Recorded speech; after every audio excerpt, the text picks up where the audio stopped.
안녕하세요. 영화지영 선생입니다. 오늘 여러분들한테는 캠브리지 11권에 나와 있는 리딩 주관식 문제를 하나 풀어드리겠습니다.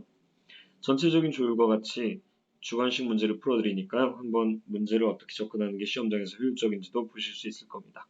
짧은 영상이니까 잘 보시면 좋겠습니다. 우선은 이거는 캠브리지 리딩 11권에서요. 테스트 3입니다. 적어드릴까요, 여러분들? 이거 적어드리면 좋아하시더라고요. 나중에 같이 찾아서 공부하시는 분들도 있고. 캠브리지 11권에서 적어드리겠습니다. 11권 리딩 테스트 3에서 여러분들 패시지 2입니다. 테스트 3, 패시지 2 어떤 문제들인지 한번 살펴볼까요? Great Migrations라고 되어 있는데요. 보니까 문제 유형이 3가지 들어있네요. True, false, not given 5문제, 매칭 4문제, 주관식 4문제로 이루어져 있네요. 열세 문제인데 여러분들 이런 문제를 풀 때 여러분들이 고민하는 게 이제 보통은 어떤 문제를 먼저 푸는 게 좋냐잖아요. 원래 진짜 고민하셔야 돼요. 대부분의 사람들은 14번 있으니까 14번 풀고 15번 풀고 16번 풀고 17번 풀고 18번 푼 다음에 그리고 여기 있는 매칭 4문제 풀고 마지막에 주관식 있으니까 주관식 풀어야지 그러는데요. 제 설명 한번 들어보실래요? 기본적으로 여러분들이 TFNG를 먼저 푼다고 하자고요. 그러면 여러분들 이거 사실은 3개 보기가 5문제에 나뉘어서 들어가는데 예를 들어 이런 식으로 될 거거든요. 뭐 true, false, true, true, not given이라고 하자고요. 그러면 예를 들어서 답이 이렇지 않습니다. true가 3개나 되는 거잖아요. 그럼 나중에 시간이 없거나 여러분들이 뭔가 피치 못할 사정이 있을 때 찍으면 3문제나 맞는 거잖아요. 근데 여러분들이 이걸 갖다가 푸는데 시간을 들여서 나중에 주관식 풀지 못하게 되면 이건 빈칸으로 남게 되지 않나요? 두 번째 설명요. 요 매칭이라는 건요. 보통 IELTS에서 TFNG가 있고요. 그 다음에 헤딩이 있고요.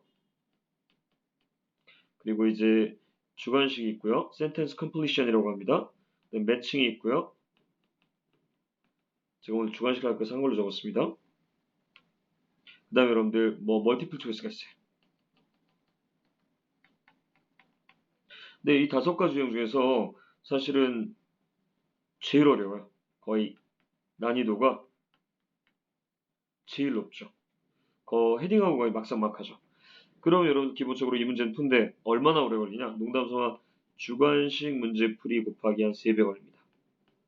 모든 매칭 이런 건 아닌데 대부분의 문제 그래요. 매칭 좀 종류가 여러 가지거든요. 그래서 여러분들 기본적으로는 저라면 이 문제도 먼저 풀지 않을 겁니다. 그럼 뭘 풀냐고요? 당연히 찍을 수도 없고 풀이도 쉬운. 찍을 수도 없고 풀이가 쉽다는 건 비교적 풀기 쉬운. 무엇을 풀겠습니까? 주관식 4문제를 먼저 풀겠습니다. 1점의 워밍업이 되는 거죠. 워밍업을 하는 거죠. 그래서 일단 워밍업이 이루어지고 나면 그 다음에 매칭과 TFNG를 풀도록 하는 게 더 나을 겁니다. 자, 먼저 주관식을 풀게 되는 이유를 설명해 드렸습니다. 주관식부터 풀어볼까요, 그럼? 사실 이 문제는 3분할 될 겁니다, 보통. 그러니까 제가 드리는 말씀은 이해에 불과하니까 이해를 너무 또 심각하게 문제 풀이로 오해하지 마시고요. 보통 IELTS 문제를 갖다가 다 풀게 만들려는 경우에 예를 들어 이만큼까지 여러분들 TFNG를 갖다가 냈다고 치면요. 그 다음에 이제 이 아랫부분에서는 시험관들은 좀 가능한 한 문제를 많이 읽게 만들어야만 시간 낭비도 크고 그 다음에 그 사람의 실제 실력도 측정해야 되잖아요. 그래서 뭐 매칭을 낸다 칩시다. 사실 매칭은 본문 전체에 걸쳐놨는데 예를 들어 그렇다는 겁니다. 그럼 이제 주관식의 범주는 이 정도가 되겠죠. 즉 여러분께서 고민하게 되는 게 뭐냐면 선생님 사실 여기부터 푸는 거 좋다 이겁니다. 그런데 이 부분이 본문에 어디에 나온지 어떻게 합니까? 라고 하는데 대략 본문을 다 읽기에 3문제 조합을 이용한다면 제일 마지막 부분에서 주관식이 나올 확률이 높다는 말씀을 지금 드리는 겁니다. 자, 그럼 여러분들 지금부터 문제풀이 들어가겠습니다. 그렇다면 좀 더 디테일하게 들어가면 전 몇 번부터 풀 가능성이 높을까요? 26번부터 풀 확률이 높겠죠. 그런데 실제 26번부터 풀지 않더라도 저 뒤쪽에서 여러분들이 위치키라는 개념을 알면 문제의 위치를 갖다 대강 개수해 볼 수 있습니다. 별거 아니고 숫자나 고유명사나 사람이나 뭐 외래어 같은 것들입니다. 지금부터 직접 예를 보여드릴게요. 자, pronghorns rely on their eyesight and the blank to avoid predators. One particular population's summer habitat is a national park, and their winter home is on the blank, where they go to avoid the danger presented by the snow at that time of year. However, their routes between these two areas contain three blank. One problem is the construction of new homes in a narrow blank of land on the pronghorn's routes. 제가 지금 동그라미 친 것들이 보통 여기 위치키에 해당하는 숫자, 고유명사, 사람, 외래어입니다. 위치키라는 건 이제 문제의 위치를 보여주는 것들이에요. 문제의 위치를. 정답이 정확히 뭔지를 보여주지 못해도 summer, national park, winter, home, snow, route, two areas, homes, route 등등을 통해서 문제의 위치를 보여주는 거죠. 이런 걸 위치키라고 합니다. 그래서 여러분들이 위치키를 통해서 우선 문제의 위치를 대강 찾을 수 있거든요. 기억 한번 해볼까요? Summer, National Park, Winter, Home, Snow, Route 이런 것들이 실제 우리 생각대로라면 여기부터 보여야 되는 거예요. 거꾸로부터. 한번 가볼까? 저랑 쭉 위로 올라가면서 동그라미 한번 잘 보세요. 자, 여러분들도 제 작은 점 보이시죠? 점을 따라가면서 한번 보면 좋을 것 같아요. 쭉 올라갈게요. 자, 내셔널. 조금 전에 내셔널 파크에서 내셔널 봤죠? 좀만 더 올라갈까요? 내셔널 파크. 점점 가까워진 느낌입니다. 역시 뒤쪽에 나왔군요. 저희 예상대로. 쭉 따라 올라갑니다. homes. 쭉 따라 올라갑니다. 우선 위치를 대강 파악해 놓는 게 중요하니까요. 더 천천히 가야겠죠. 이제 predator도 아까 얼핏 본 것 같은데요.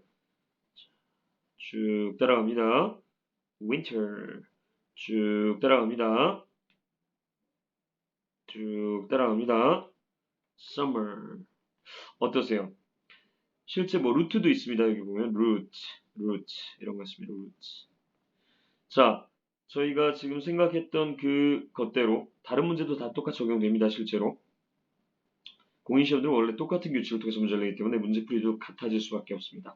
그래야 매번 시험에 응시할 때 비슷한 성적이 나와서 모든 사람들이 신뢰할 수 있는 시험이 되지 않겠습니까? 자, 그러면 이제 number 23에서 number 26까지의 위치는 대강 우리가 알게 된 겁니다. 그럼 이제 본격적으로 문법을 좀 이용해 보도록 할까요? 자, 들어갑니다. Pronghorns rely on their eyesight. 뭐 여러분들 사냥이라고 부르는 것 같아요. 사냥들, 그러니까 산에 사는 양들이죠. 자, rely on their eyesight. 자, 그들의 eyesight, 시력에 의존을 한답니다. and. 이 and라는 건 여러분들 앞뒤로 같은 값을 넣습니다. 즉, 영희와 철수, 바둑이와 멍멍이 이런 느낌이죠, 여러분들. 자, 그래서 여러분들 eyesight and 앞에는 시력이 나왔으니까 and 뒤에도 한 단어의 뭔가 명사가 들어가는 거죠. 한 단어 명사. To avoid predators. 포식자들을 피하기 위해 시력과 밑줄에 의존합니다. 그런데 거기 이제 summer 근처에 나와야 되는 거죠. 한번 eyesight 느낌과 더불어서 summer 근처에 찾아볼까요? They can't reach their bounty of summer grazing. If they can't, pass through again in autumn, escaping south onto those wind-blown plains, they are likely to try to overwinter in the deep snow. Pronghorn, dependent on distance vision. 이 vision이 뭐죠, 여러분들? 조금 전에 봤던 eyesight 아닙니까? 이렇게 이제 and 밑줄이었죠. 밑줄 앞에 나오는 말들을 그대로 두진 않아요. 왜요? 생각해보세요. 이걸 eyesight로 뒀으면 우리 그냥 이거 찾고 옆에다가 정답 적으면 되잖아요. 자, 그래서 보니까 뭐죠? speed가 정답이 되겠네요. To keep safe from predators. 그들을 잡아먹는 놈들로부터 안전을 유지하기 위해 장거리를 볼 수 있는 시력과 그 다음에 빨리 달릴 수 있는 그들의 스피드를 갖다가 dependent on, rely on 하는 거죠. 의존합니다. 요렇게 답을 찾아내는 거예요. 결국은 여러분들 넘버 23의 정답에서 rely on은 다시 한번 반복해드리면 depend on, eyesight는 vision, avoid는 여러분들 keep safe가 되겠습니다. 이런 것들을 우리가 이제 IELTS에서 뭐라 부릅니까? 패러프레이즈라고 부릅니다. IELTS를 갖다가 오르는 가장 중요한 규칙이죠. 비슷한 말로 바꾸기. 그래서 답의 위치를 알려면 단어 실력이 있어야 되고 그렇게 단어 실력이 있을 때 점수를 주게 되는 거죠. 자, 두 번째 문제 들어갑니다. One particular population summer habitat is a national park and their winter home is on the blank. 지금 보니까 이제 어떤 특정한 이런 사냥 무리의 여름 주거지는 국립공원이고 그들의 겨울 주거지는 어디에 있다. 이런 장소가 들어가야 되는군요. 근데 언제 지내는 장소? 겨울요. Number 23 다음에 number 24가 있으니까 number 24는 23 아래에서 찾으면 되겠습니다. 왜냐면 모든 문제 순서대로 나오거든요. 그러면 그렇게 보려고 했는데 아이코 같은 문장 안에 있었네요. 거의 무슨 소리냐고요? 여기 보실래요? 잘 보세요, 여러분들. 자, escaping south onto those wind-blown plains, they are likely to die trying to overwinter. 여기가 정답 나오면 되네요. 가끔 이렇게 살짝 순서가 바뀔 때가 있는데 이번에 그랬네요. 이게 이제 고득점을 받기 위해 필요한 능력이죠. 여기가 number 23였는데 number 24가 같은 문장에서 바로 위에 나왔네요.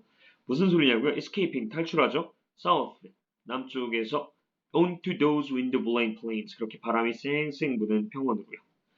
They are likely to die trying 죽도록 노력할 것처럼 보이죠. To overwinter 겨울을 끝내도록 다음으로 겨울을 나기 위해서. In the deep snow 깊은 눈 속에서. 정답은 plains 정도 되겠습니다. 자, 그럼 한번 가볼까요? 예, 여기 답은 뭐가 되겠습니까? plains 평야에서 보내네요. 많이 춥겠네요. 자, where they go to avoid the danger presented by the snow at that time of year. However, the route between these two areas 하나는 내셔널 파크고 하나는 플레인즈죠.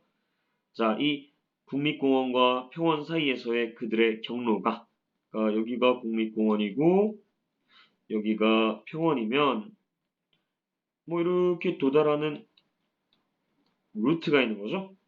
이 루트라는 게 여러분들 자, contain 포함한다는 거죠. 3니까 뒤엔 당연히 명사 s가 되겠죠. 그쵸 여러분들 둘 이상 뒤엔 명사 s잖아요. 세 개의 밑줄을 포함합니다. One problem, 한 가지 문제는 is the construction of new homes, 새로운 집들을 짓는 거죠. 여기 세 개의 밑줄들에다가요. In a narrow blank of land, 땅의 좁은 밑줄에다가요. On the pronghorns routes, 이렇게 프롱혼들이 다니는 경로에 있는 땅의 그 좁은 어디에다가 집을 짓는 거죠. 이해가 되지 않으세요? 이렇게 뭔가 이런 데다가 이렇게 이동하는 데다가 집들을 짓는 거죠. 야생동물인데 집들 사이로 지나가는 게 되게 찜찜할 것 아닙니까? 그죠? 자, number 여러분들 25 한번 볼까요? 자, 쭉 한번 계속 가볼게요. Traverse high, open shoulders of land where they can see and run. At one of bottlenecks 끝났네요. 아까 3라고 했잖아요. 3. 세 개가 있다는데 그 중에 하나가 bottlenecks라잖아요. 그 bottleneck들 중에 하나에서 자, 바틀렉은 바틀, 병, 넥은 목, 병목. 그러니까 이렇게 어딜 지나간 좁은 골목 같은 데죠. 이런 병목. 삼국지 같은 데 많이 나오잖아요. 그죠? 이런 병목에서 적은 군사로 대군들을 갖다가 막 물리치죠. 자, at one of the bottlenecks, forested hills rise to form a V, leaving a corridor of open ground only about 150 meter wide. 온이랑 합치면 오로지 겨우 약 150m 넓이에 이게 참 IELTS 오래 하면 문자 느낌과 숫자 느낌을 이해 잘하게 되는데 이게 내로우예요.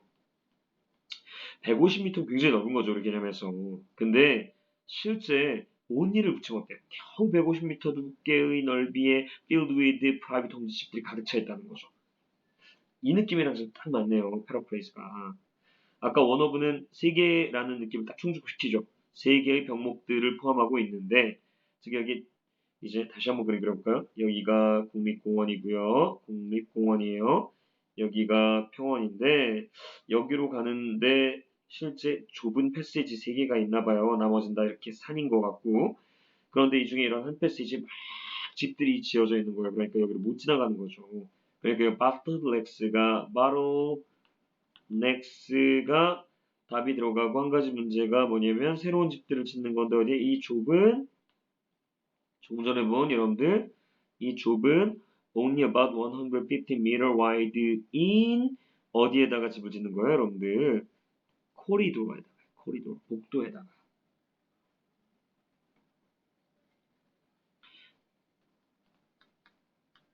이 사실 코리도어가 여러분들 이렇게 통로라는 뜻이잖아요, 통로. 그래서 결국은 사냥들이 살기가 힘들어진다라는 거였죠, 여러분들. 요 정도는 이제 보통 6.5에서 7.5 사이의 분들이 문제를 풀 때 어느 정도의 해석과 문법적 규칙을 이용해서 문제풀이를 하게 되는 지문이에요.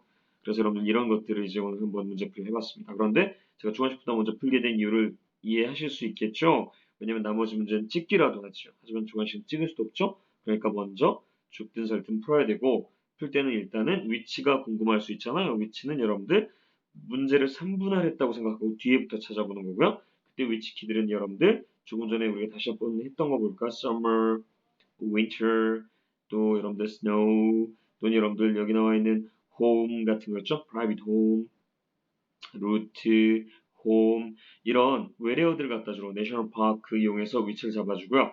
그 다음에 end up로 같은 값 그리고 여러분들 어때요? 조금 전에는 이제 전치사 뒤에 더 있고 명사 들어가고 그 다음에 through 다음에 명사 s를 집어넣어야 되고 그 다음에 밑줄 앞에는 narrow 같은 말들을 통해서 아 여기 코리도어가 들어가는구나 라는 힌트들을 얻으면서 문제 풀이한다고 가르쳐 주었습니다. 이렇게 이제 주관식 문제 내공이 쌓이면 이렇게 6.5에서 7.5 사이의 부분들을 갖다가 여러분들 실력이 좀 약해도 2개 이상 맞춰낼 수 있게 됩니다. 그래서 여러분들 6.5까지 쉽게 도달하게 되고요. 7.0 이상을 필요로 하신 분들은 이제 해석 능력을 갖다가 덧붙여서 문제풀이를 하게 됩니다. 다음번에도 좋은 인터넷 강의로 뵙도록 하겠습니다. 고생하셨습니다. 감사합니다.